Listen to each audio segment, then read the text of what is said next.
Hoje nós começamos a segunda parte do nosso curso, onde você vai aprender sobre a terceira dimensão, o espaço R3. Até agora nós vínhamos trabalhando com o R2. Você vai aprender a trabalhar com pontos, com a distância entre pontos, com esferas e com vetores no espaço tridimensional.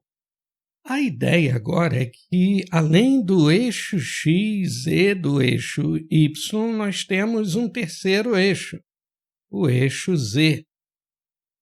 Mas nós precisamos combinar algumas coisas. As posições relativas do eixo X e do eixo Y continuam as mesmas. Até agora nós tínhamos o eixo X apontando para a direita, ou seja, o sentido positivo do eixo X é para a direita, e o eixo Y apontando para cima, o sentido positivo do eixo Y apontando para cima. Esta posição relativa se mantém aqui no espaço. Do eixo X para o eixo Y, eu preciso percorrer um ângulo de 90 graus no sentido anti-horário. Olhando de cima, a mesma coisa acontece aqui no espaço. Se você girar essa figura, o eixo X e o eixo Y vão ficar na mesma orientação que neste desenho aqui. Falta agora decidir onde vai ficar o terceiro eixo. O terceiro eixo precisa formar um ângulo reto com os outros dois eixos. No espaço, isso é possível. E nós precisamos decidir qual vai ser o sentido do eixo Z, para onde a parte positiva do eixo Z vai apontar. E uma maneira de fazer isso é convencionar que se você, uma pessoa, ficasse em pé na origem, com o braço direito esticado na direção, no sentido do lado positivo do eixo X, a ponta do nariz voltada para o eixo Y, para a parte positiva do eixo Y. A parte positiva do eixo Z seria, então, a direção vertical no sentido da sua cabeça para cima. Isso significa que neste desenho, o eixo Z estaria apontando para você, saindo da tela do vídeo, indo na direção da sua cabeça. Com este terceiro eixo, agora, um ponto vai ter 3 coordenadas. Vamos trabalhar aqui com um ponto de exemplo de coordenadas 2, 4 e 1. Este ponto, que eu chamei de ponto P, tem coordenadas x e y, 2 e 4.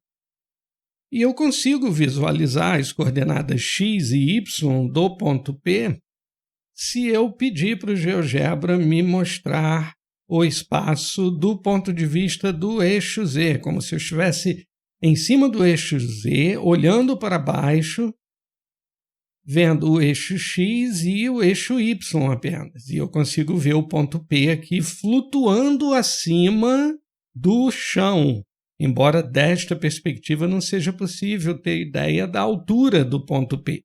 Mas eu sei que o X dele vale 2 e o Y dele vale 4. As duas primeiras coordenadas são 2 e 4. Além disso, este ponto tem uma altura, que é igual a 1. Se eu pedir agora para enxergar a imagem na direção do eixo X, olhando para a origem, a situação muda de figura. Agora eu estou olhando o espaço, por assim dizer, de perfil. Eu tenho o eixo Y aqui, essa parte vermelha é o eixo X apontando bem para o meio da minha testa, ou no caso da sua testa, e o eixo vertical é o eixo Z. O ponto P está a uma altura de 1, acima do chão. Voltando para a visão default do GeoGebra, o chão é pintado de de cinza é o plano XY, é o plano formado pelos eixos X e Y, é o plano XY. Se eu quiser, eu posso mudar as configurações aqui para esse chão não aparecerem apenas os eixos. Ou aparecer apenas o chão sem os eixos. Ou o padrão, os eixos e o plano XY. Da mesma forma que nós destacamos o plano XY, como sendo aquele formado pelo eixo X e pelo eixo Y, eu posso também destacar o plano XZ, que é o formado pelo eixo X e o eixo Z, ou seja, uma parede vertical, por assim dizer, e o plano YZ, que é uma outra parede vertical fazendo 90 graus com o plano XZ. O plano XY, que é o chão, normalmente é escrito deste jeito, πxy. Π é um π maiúsculo, que é a letra grega que corresponde à nossa letra P, P de plano. Todos os pontos que estão no chão satisfazem uma condição bem simples. A coordenada x e a coordenada y desses pontos não sofrem restrição nenhuma. X e y podem ser quaisquer, mas a coordenada z é muito amarrada. A coordenada z, para o ponto estar no chão, tem que ter o valor zero. Então, z igual a zero é a equação do plano XY. Da mesma forma, o plano XZ é o conjunto de todos aqueles pontos que têm os valores de x e de z não restritos. X e z podem ser valores quaisquer, mas o valor de y do ponto tem que ser zero, para que o ponto esteja nesta parede vertical, o y do ponto tem que ser zero, não pode ser maior que zero nem menor que zero. E por último, o plano YZ é o conjunto de todos os pontos cujo valor de x é zero. Então aprendemos já 3 equações de planos. Se você fixar o valor de z em uma constante, você vai ter um plano horizontal. Voltando aqui para o GeoGebra, eu poderia fazer um outro plano horizontal simplesmente com a equação z igual a 5. E aí está. O plano z igual a 5 é o plano horizontal, ou seja, paralelo ao chão, que contém todos os pontos de altura 5. Da mesma forma, eu posso fazer um plano vertical, por exemplo, y igual a 3. O plano y igual a 3 é uma parede vertical que corta o chão em todos os pontos que tem y igual a 3. Eu vou criar mais um plano aqui, que vai ser o plano x igual a 2. Aí está o plano x igual a 2 e nós percebemos que o ponto P, como tem coordenada x igual a 2, está neste plano. O ponto P está no plano x igual a 2. Quando nós trabalhávamos em 2 dimensões, nós dividíamos o plano XY em 4 quadrantes. Agora, no espaço, com 3 eixos, 3 dimensões, nós vamos falar em octantes. Você percebe aqui pela figura que os 3 planos que correspondem a x igual a 0, y igual a 0 e z igual a 0 dividem o espaço em 8 partes, por assim dizer. Você tem o chão, acima do chão você tem um andar, abaixo do chão você tem outro andar, e cada um desses andares é dividido em 4 regiões. Então, você tem 4 regiões em cima e 4 regiões embaixo. Essas 8 regiões são os octantes. E é fácil saber em qual octante um ponto está. Basta olhar para cada uma das suas coordenadas e ver se a coordenada é positiva ou negativa. Por exemplo, o ponto 1, 2, 3 é um ponto que está no primeiro octante, aquele cômodo onde todas as coordenadas são positivas. Você percebe que o x é positivo, o y é positivo e o z é positivo. Se o x for negativo, como agora no exemplo do ponto B, o ponto vai estar no outro octante. O octante corresponde a x negativo, y positivo, z positivo. Você já percebeu que z positivo significa que o ponto está no andar de cima e z negativo, o ponto está no andar de baixo. E por aí vai. Fica como exercício você definir as coordenadas de outros 6 pontos que estejam nos outros 6 octantes. Definir 3 pontos A, B e C com estas coordenadas. Eles já estão aqui na figura. Percebam que o ponto A, como tem y e z iguais a 0, está exatamente em cima do eixo x. O ponto B, como tem z negativo, está abaixo do chão, por assim dizer. O ponto C, com z positivo, está acima do chão. Estes 3 pontos formam um triângulo. Eles não são colineares, então é possível construir um triângulo a partir deles. Vamos fazer isso. Polígono, seleciono um vértice, outro vértice, o terceiro vértice, volto a selecionar o primeiro vértice. O GeoGebra cria estes segmentos e cria o triângulo. Este número aqui que o GeoGebra retorna é a área do triângulo. Este, então, é o triângulo formado pelos pontos A, B e C. Mas agora eu quero fazer outro triângulo. Eu quero projetar os 3 pontos no plano XY. Informalmente falando, o que eu quero fazer é desenhar as sombras destes pontos aqui no chão XY. Vamos parar com esse movimento aqui. O ponto A já está no chão. O z dele é igual a 0. O ponto C está acima do chão. Eu quero achar a sombra dele. Eu quero projetar o ponto C no plano XY. O que impede o ponto C de estar no plano XY é a coordenada z dele. Se a coordenada z dele fosse 0, ele estaria no chão. E é exatamente isso que nós vamos fazer. Eu vou definir o ponto C' como o ponto que tem o mesmo x que o C, o mesmo y que o C, mas como z, 0. Aí está o ponto C', que é basicamente a sombra do ponto C no chão. E o ponto B, que está abaixo do chão, eu também quero achar a sombra dele no plano XY.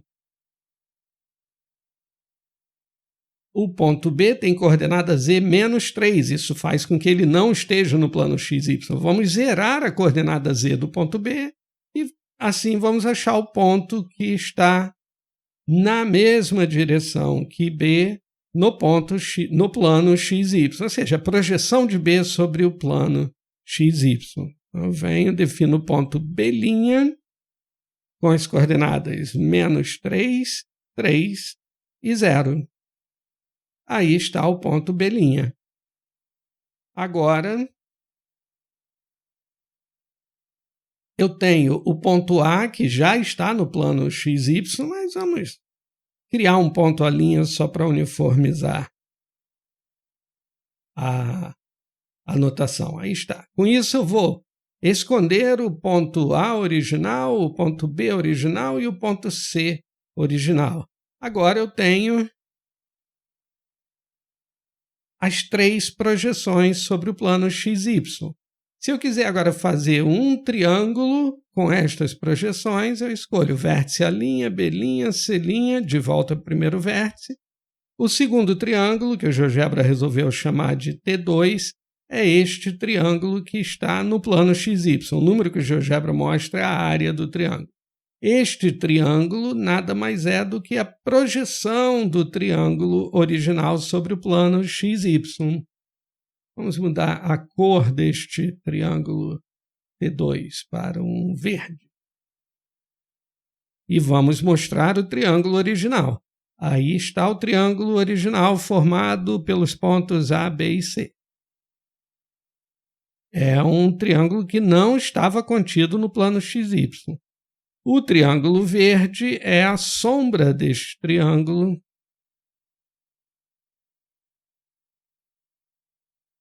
no plano XY. Como nós conseguimos essa sombra? Projetando os 3 vértices do triângulo original no plano XY.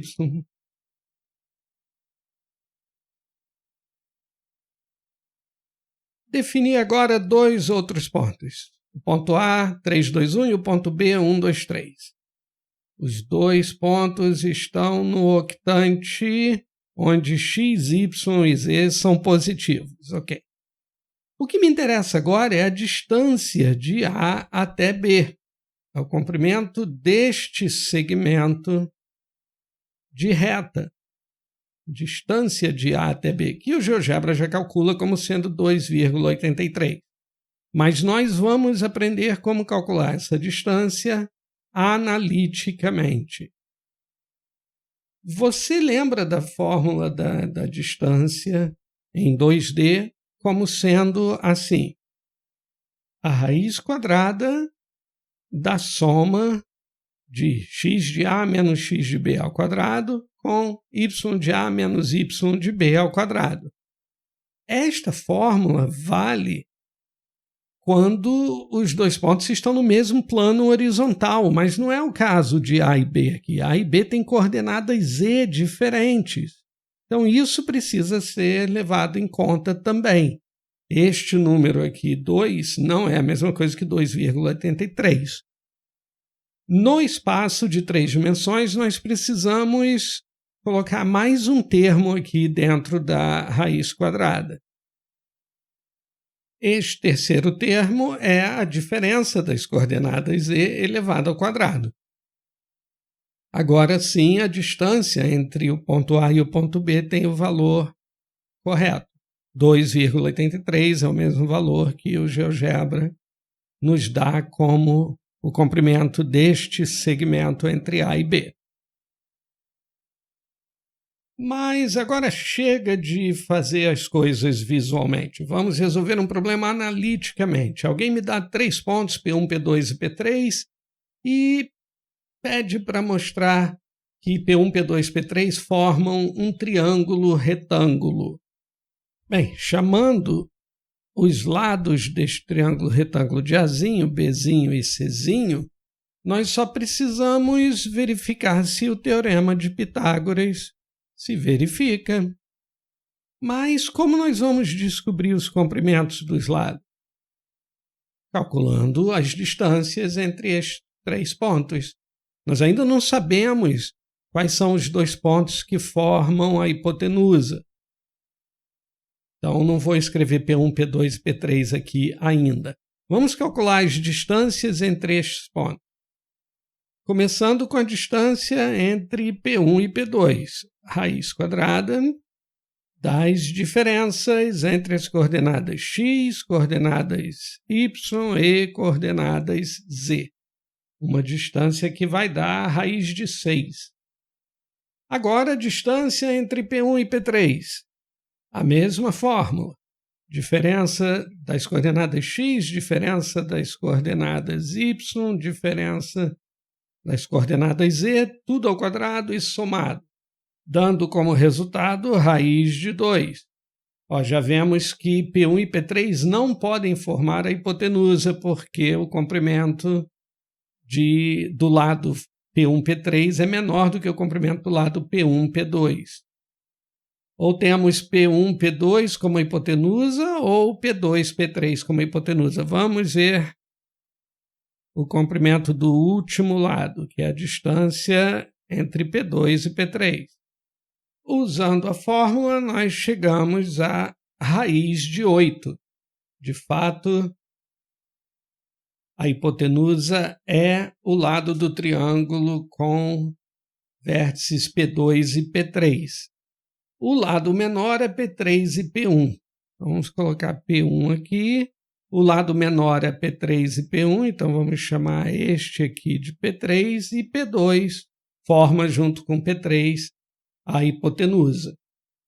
Agora precisamos ver realmente se isto é um triângulo retângulo, né? É verdade que A ao quadrado é igual a B ao quadrado mais C ao quadrado? Eu preciso verificar se raiz de 8 ao quadrado é igual a raiz de 2 ao quadrado mais raiz de 6 ao quadrado. E, de fato, elevar estes três números ao quadrado vai simplesmente eliminar os radicais. E vamos chegar a uma igualdade verdadeira. De fato, era um triângulo retângulo. E nós não precisamos visualizar nada. Essa é a ideia da geometria analítica. E agora que nós já entendemos a distância no espaço, nós podemos falar sobre esfera. Na verdade, uma esfera é um conjunto de pontos que estão todos à mesma distância R do centro. R é o raio. Por exemplo, imagine que eu tenho como centro o ponto 1, 2, 3 e o raio como sendo 4. Dizer que um ponto P de coordenadas x, y e z está na esfera é a mesma coisa que dizer que a distância deste ponto P até o centro da esfera é igual ao raio. Traduzindo a distância para a fórmula que nós acabamos de ver. Quais são as coordenadas de P? X, Y e Z. As coordenadas do centro, 1, 2 e 3. Somando todas as diferenças elevadas ao quadrado, diferenças essas são x menos 1, y menos 2, z menos 3, tirando a raiz quadrada, o resultado tem que ser o valor do raio, que é 4. Todos os pontos x, y, z que satisfizerem esta igualdade estão na esfera. Para eliminar a raiz quadrada, nós podemos elevar os dois lados da igualdade ao quadrado e chegar nesta equação. Esta é a equação da esfera, com centro no ponto 1, 2, 3, com raio de comprimento 4. Ou seja, no geral, nós temos, chamando as coordenadas do centro de x0, y0, z0 e chamando o raio de R. A equação da esfera vai ser essa. E quando eu falo a esfera, eu estou me referindo à superfície da esfera. Se por acaso, para um ponto x, y, z, esta soma destes quadrados à esquerda der menor que R2, nós vamos ter que o ponto está no interior da esfera. E se a soma dos quadrados der maior que R2, isso significa que a distância do ponto até o centro é maior do que o raio. Então, trata-se de um ponto exterior à esfera. Vamos pensar em duas esferas, S1 e S2. Eu quero saber qual é a posição relativa entre elas. Ou, mais especificamente, eu quero saber qual é a interseção das duas esferas. Será que elas se tocam? Será que elas não se tocam? Se elas se tocam, qual é a região que elas têm em comum? É só um ponto? Ou é um círculo? Vamos ver todas as possibilidades. Vamos chamar as nossas duas esferas de S1 e S2. A esfera S1 tem centro A1, raio R1. A esfera S2 tem centro A2, raio R2. E eu vou precisar também da distância entre os centros, que eu vou chamar de L maiúsculo. Bem, parece que a posição mais simples, a situação mais simples, seria as duas esferas não se encostarem, não terem nenhum ponto em comum. Isso significa que a interseção entre elas é o conjunto vazio. Quando isso acontece? Quando a distância entre os centros, que é L, for uma distância muito grande. O quanto é muito grande? Parece que seria razoável dizer que se a distância entre os centros for maior do que a soma dos dois raios, as duas esferas não vão se tocar. Esta é a única situação onde as esferas não têm nenhum ponto em comum? Ou existe outra situação? Você consegue pensar?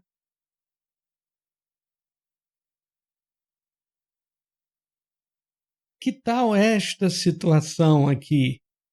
Eu tenho a distância entre os dois centros igual a L, mas esta distância entre os dois centros é menor do que o raio da esfera maior. Mais ainda, a distância entre os dois centros, somada com o raio da esfera menor, ainda assim dá um comprimento menor do que o raio da esfera maior. Então, nós temos o seguinte caso.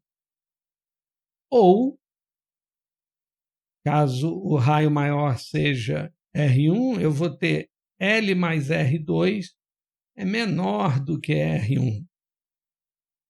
Ou seja, neste caso, uma das duas esferas vai estar totalmente no interior da outra esfera. E a interseção entre elas vai ser o conjunto vazio. As superfícies não se tocam, não tem nenhum ponto em comum. O segundo caso é quando as duas esferas se interceptam em um único ponto, elas somente se encostam. E aí parece que eu vou ter uma situação onde a distância entre os centros é igual à soma dos dois raios. E a distância entre os centros, aqui um raio e aqui o outro raio. Então eu vou ter o caso da igualdade. Mas este é o único caso? Não. Eu posso ter uma outra situação onde uma esfera esteja no interior da outra. Neste caso, L é a distância entre os centros, e se eu somar o raio da menor esfera, eu vou ter um comprimento que é igual ao raio da esfera maior. Ou seja, L mais R1 vai ser exatamente igual a R2, onde no caso R1 é o raio da esfera menor, ou L mais R2 é igual a R1, no caso em que R2 é o raio da esfera menor. O terceiro caso é aquele em que as duas esferas se intersectam em um círculo. Aqui essa figura é 2D, mas daqui a pouco a gente vê isso no GeoGebra. As duas esferas se interpenetram. Isso significa que a distância entre os centros é estritamente menor do que a soma dos dois raios. A soma de L com o raio da esfera menor vai ser maior do que o raio da esfera maior. Ou, no outro caso, L mais R2 vai ser maior que R1. Isto esgota todas as alternativas? Não. Eu tenho ainda uma situação extrema, que é quando as duas esferas coincidem. E as duas esferas vão coincidir se a distância entre os centros delas for zero. E, além disso, os raios forem iguais. Aqui eu tenho duas esferas e pedi para o GeoGebra me mostrar a distância entre os centros destas duas esferas. No momento, a distância é 5, os raios das esferas são 2 para a esfera maior e 1 para a esfera menor. Como a distância entre os dois centros é maior do que a soma dos dois raios, a interseção das duas esferas é o conjunto vazio, não existe interseção. À medida que eu vou diminuindo a distância entre essas duas esferas, chega um momento em que elas se tocam. E, neste momento, a interseção entre as duas esferas é um ponto. Nós podemos ver aqui este ponto onde as duas esferas se tocam. Esta é a situação onde a distância entre os dois centros é exatamente igual à soma dos dois raios. À medida que a distância entre os centros vai diminuindo, as esferas se interpenetram, por assim dizer, e a interseção entre elas passa a ser um círculo. Se eu pedir para o GeoGebra não mostrar as esferas, eu vou ter somente o círculo Czinho, que é a interseção entre elas. A 1 e a 2 são os centros das duas esferas. A esfera A1 e a esfera A2. E a interseção entre elas é um círculo. Diminuindo mais ainda a distância entre elas, vai chegar um momento em que, de novo, a interseção entre as duas esferas é só um ponto. E aqui eu vou parar de rodar. E você percebe que, com exceção deste ponto, a esfera azul está totalmente no interior da esfera vermelha. E, por último, diminuindo mais ainda a distância entre os dois centros, a esfera azul fica totalmente mergulhada no interior da esfera vermelha e a interseção entre elas é, novamente, o conjunto vazio. Finalmente, agora vamos poder falar de vetores no espaço. Imagine agora que eu tenho estes dois pontos A e B. 1, 2, 3, 5 menos 1, 2. Os dois pontos A e B definem um vetor, assim como nós fizemos no plano, na primeira parte do curso. Eu posso pedir para o GeoGebra mostrar o vetor definido pelos pontos A e B, de A para B. O GeoGebra decidiu chamar esse vetor de vetor U. Ele tem origem no ponto A e destino no ponto B. Quais são as coordenadas deste vetor AB? O GeoGebra mostra que, como é a convenção, o vetor como uma coluna, 4 menos 3 menos 1. E você percebe logo que a maneira de calcular as coordenadas desse vetor não é muito diferente do que nós fazíamos no plano. As coordenadas do vetor são simplesmente as diferenças das coordenadas x, 5 menos 1, 4, coordenadas y, menos 1, menos 2, menos 3, coordenadas z, 2 menos 3, menos 1. Esta é a maneira de definir vetores no espaço. Alguém nos dá 3 pontos, A, B e C, e pede para nós acharmos, primeiro, o vetor AB. Okay, vamos responder o vetor AB.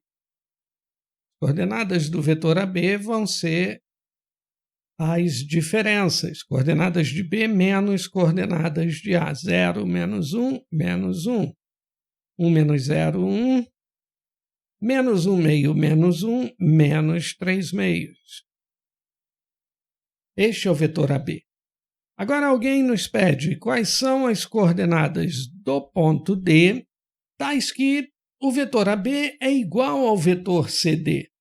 Bem, o vetor CD, chamando as coordenadas do ponto D de x, y e z, vão ser x menos 2, peguei este x, subtraí este 2, y menos 1, y mais 1, e z menos 1.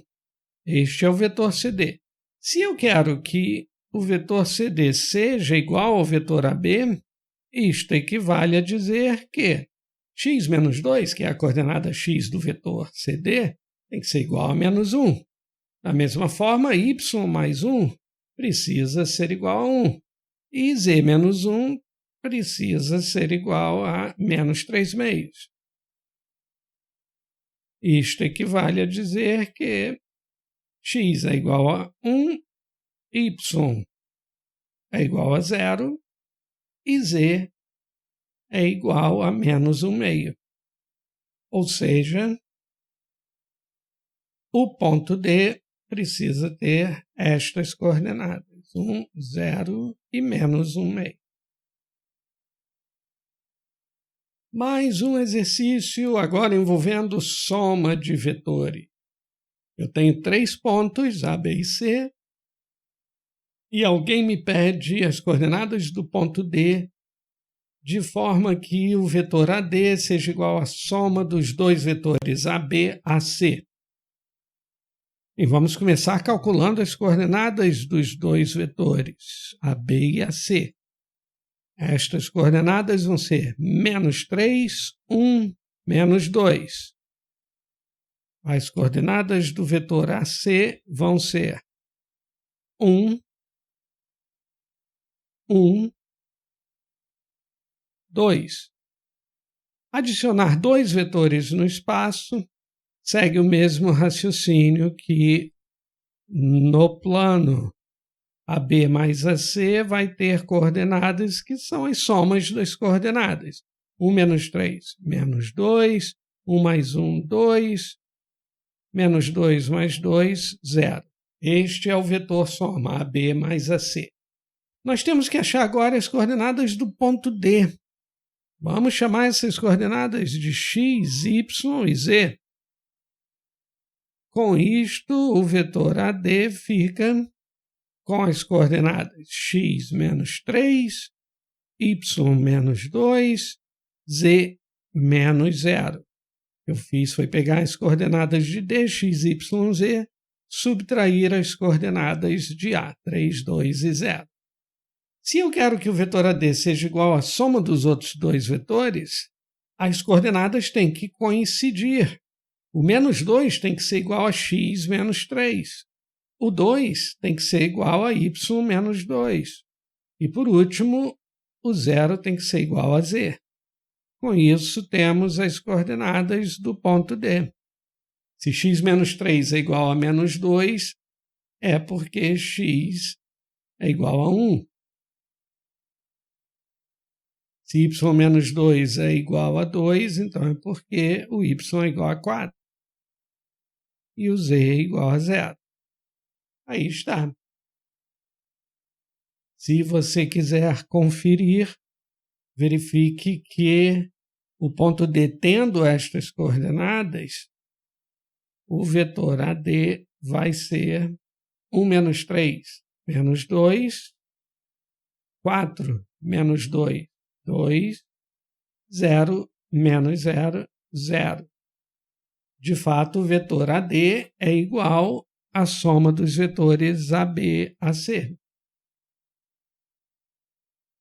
Para terminar agora, multiplicação por escalares. Criei aqui um vetor de exemplo, 1, 2, 3, está ele aí desenhado. Eu posso multiplicar esse vetor por um escalar. Por exemplo, vezes 3. O GeoGebra criou o vetor U, que é igual a 3 vezes V.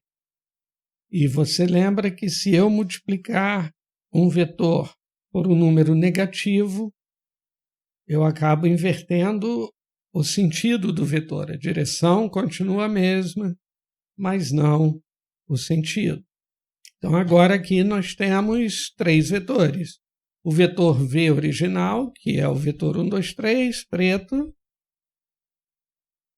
O vetor vermelho, que é o resultado de 3 vezes V.